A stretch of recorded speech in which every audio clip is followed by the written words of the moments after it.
welcome back to my channel. My name is Steph, and in this video I am super excited to take you through some of my most anticipated fantasy and horror thriller releases of 2024. I'm going to be talking about them in publication order. So most of them are kind of from the first half of the year. So starting off with January, I am so excited for The Invocations by Crystal Sutherland. This is being released on the 30th of January. This is a YA kind of horror fantasy that is very witchy and deals a lot with the occult. I don't know tons about it, and I don't like to read too much before I start getting into a book, but I just think that this cover looks like a movie poster, and I was obsessed with House of Hollow, so I have really high expectations for Crystal Sutherland, and I feel pretty confident that she's not going to let us down. Brief little blurb for this book is a darkly seductive, witchy thriller where both men and demons lurk in the shadows and girls refuse to go quietly into the night. So we seem to be following three girls, and one of them is a witch. One of them seems to have connections to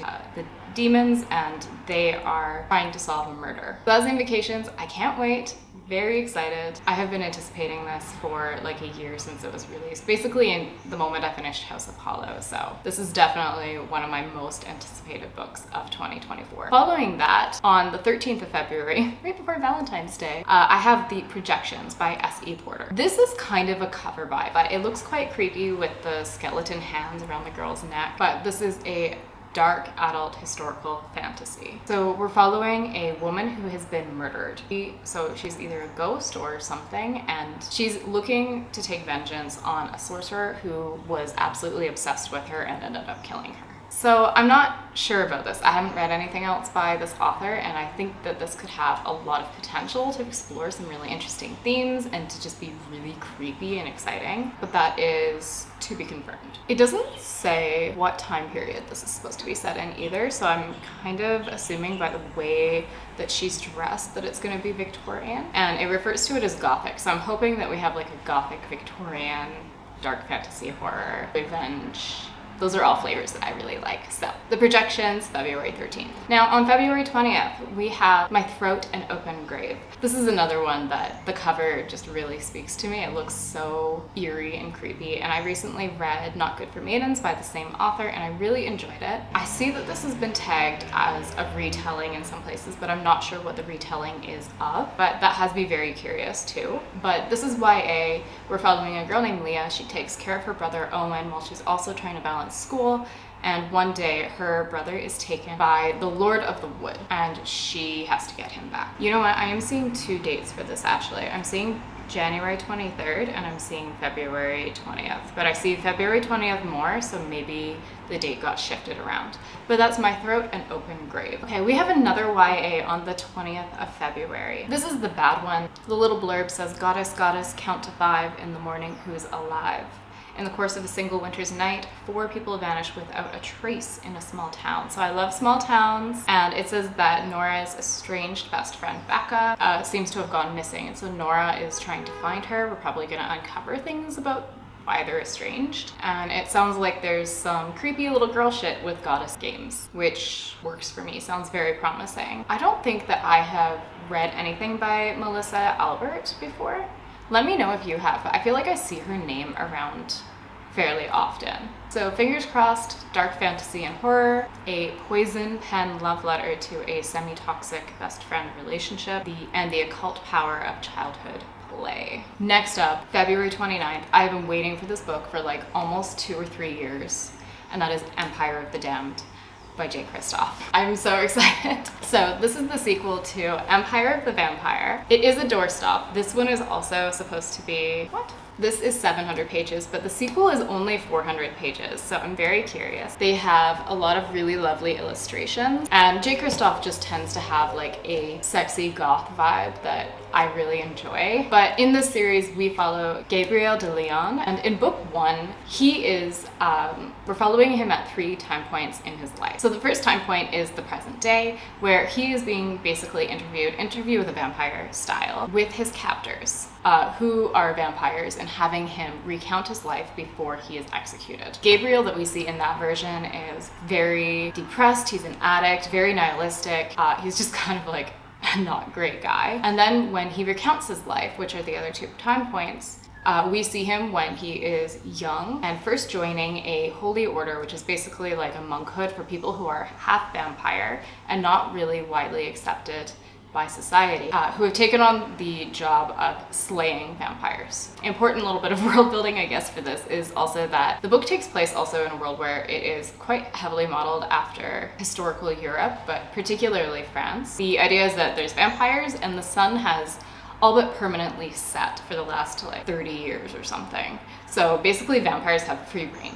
And it is bloody, it is chaotic and really violent. And so there's this like monkhood of guys that are like half vampire trying to be good by slaying the vampires. He is half vampire, so he joins. And then we see him at another time point in his life, still before the present day, where he has left that order and he's dealing with a lot of bitterness. Something terrible has happened and he's really avoidant about talking about it.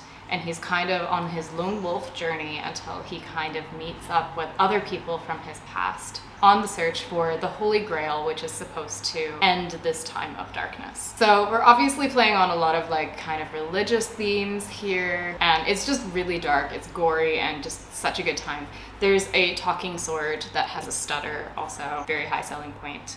So Empire of the Damned, I am so excited. I need to finish that book by April 9th because then Leigh Bardugo is releasing another, I think it's a standalone adult historical fantasy called The Familiar. This is such an epic cover. Okay, this is a historical fantasy set during the Spanish Golden Age. In it, we're following a woman named Lucia. I'm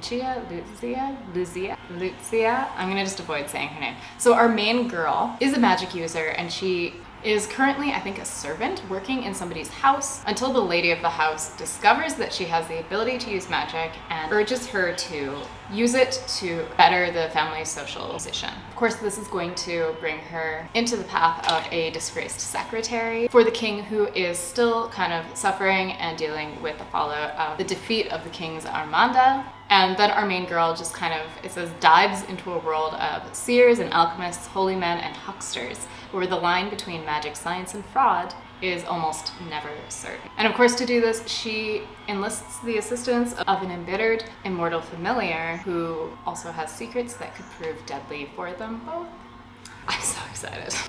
I love Leigh Bardugo's world. I love historical fantasy, and especially this time period. It's just such a rich blend, so I think that is The Familiar. Okay, after that, on 14th of May, we have another book that I'm intrigued by, but I'm a little reserved about as well. I don't totally know what to anticipate. That is My Darling Dreadful Thing. This is a debut with another very intriguing cover, and it sounds a little bit like a witchy, familiar-esque sort of book. So Rose Beckman has had a spirit companion that only she can see, named Ruth, who is strange, corpse-like, and dead for centuries. It seems that Rose's mother is a spiritualist or like regularly holds seances, and this brings them to come and stay at a kind of creepy old manor where somebody ends up dead, and we're not sure whether or not Rose committed the crime or not. It seems like it's a bit of an unreliable narrator situation. I'm very intrigued. The cover definitely nails creepy. There's something about that like green and pink contrast that really... Okay, I'm looking at another historical fantasy fiction book on June 20th. This is The Cautious Traveler's Guide to the Wastelands. I love a 19th century Russia, and this is about a number of people who get on the Trans-Siberian Express to travel through the wastelands, which is the terrain between Beijing and Moscow. It says, onto the platform steps a curious cast of characters, a grieving woman with a borrowed name, a famous child born on the train, and a disgraced naturalist. And there seems to be something like creepy and out of control, not safe, mysterious about this train and the terrain that they're going to be traveling through. So the cover is beautiful. I love an illustrated cover like this, and I'm just super curious what this book is going to be like. Okay, next up I have Lady Macbeth. Now, the cover for this should be released later this week, and there's not a whole lot that's actually been said about it, so I'm hoping that we get a little bit more information too. I just know that this is from the perspective of the lady, and I follow this author pretty closely on Instagram because she is one of my new favorites. And she just recently released the selling a book to you based on its aesthetic, and oh my god, it's working for me. That aesthetic works for me. She's confirmed that there's going to be dragons, and that the hope for this book is that it will transform the story that men have written for Lady Macbeth. I absolutely love Ava Reid. I think she does an incredible job blending horror and fantasy element while also having a bit of a conversation about trauma and mental health. So I can't wait for more information about this book. That is being released on the 13th of August. For our final book, we have a sapphic, Rivals to Lovers, and that is A Dark and Drowning Tide. This cover just looks so creepy to me.